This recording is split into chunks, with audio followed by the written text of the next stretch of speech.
What's up, fellow gamers? Kent here, this is Corsby Gaming.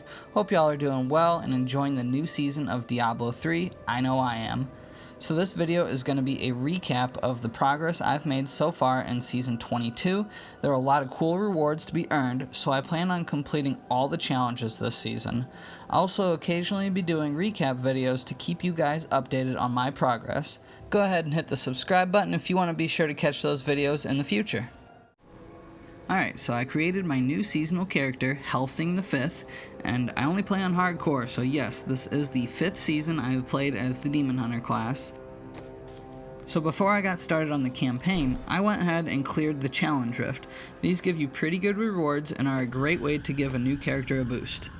For this Challenge Rift, the character was a Whirlwind build Barbarian, and honestly, this is probably the easiest Challenge Rift I've ever done.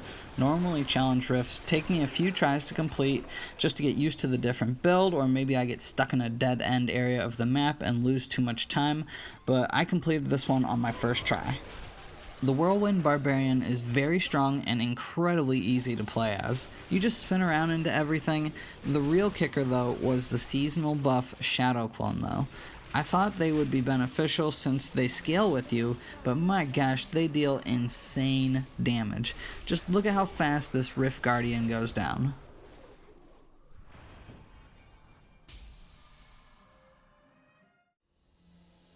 After completing the Challenge Rift, I jumped into Adventure Mode to go get Kanai's Cube.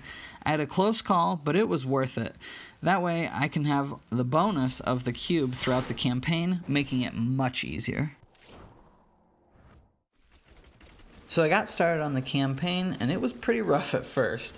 I had leveled up some, but never found a new weapon, so I was using a level 1 weapon against enemies much stronger and barely dealing any damage to them.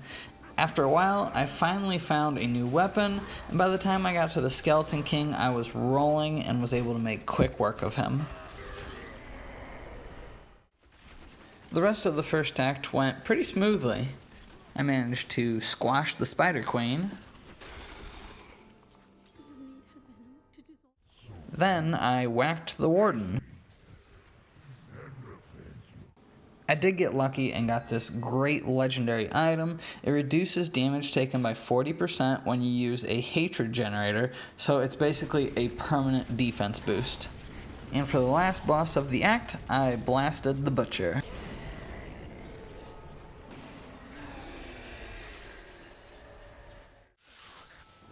Getting right into Act 2, and shortly after starting it, I find a treasure goblin, which is nice. Act 2 is actually my favorite act. It's nice getting revenge and killing Magda for killing Cain, but the different environments are pretty cool too. Also, Belial is my favorite boss fight. Funny story about this fight, when I was playing, my son was watching me, and when Belial did his transformation to his true form, my son's jaw hit the floor. It was too funny seeing his reaction and how shocked he was. Alrighty, and on to Act 3, and being honest with you guys, this is my least favorite act.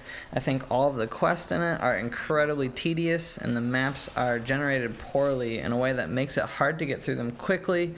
Needless to say, I try to blast through this act as quickly as possible. So with that said, die, Siege Beast! The beast has fallen. I will enjoy playing. And die, Sadea! Need more time.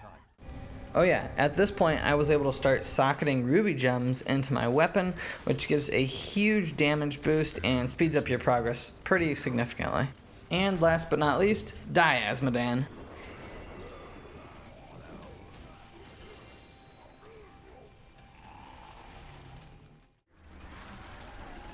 That brings us to Act 4, which is an act I do like for pretty much the exact opposite reasons of Act 3. The quests are quick, easy to do, and make sense. Also, the maps are generated properly and easy to get through quickly. At this point in the game, I had acquired a few legendary items, and using the rewards from the Challenge Rift, I extracted their power and socketed them into Kanai's Cube. Unfortunately, I didn't get any legendary weapons, but the items I did get gave me a huge defense boost, making me almost invincible, which is nice on hardcore mode. With that said, I was able to handle Diablo pretty easily and wrap up the 4th act.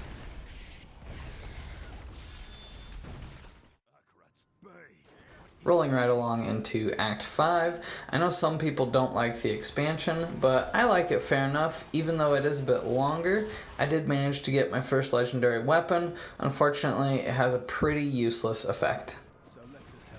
The rest of Act 5 went off without a hitch for the most part, and I was able to complete the campaign. And that is going to conclude my progress for this video. So the next video in this series is going to be me working through adventure mode and getting to level 70, so stay tuned for that. Thanks for watching, guys. I really appreciate your support. Have a good one, and I'll catch you next time.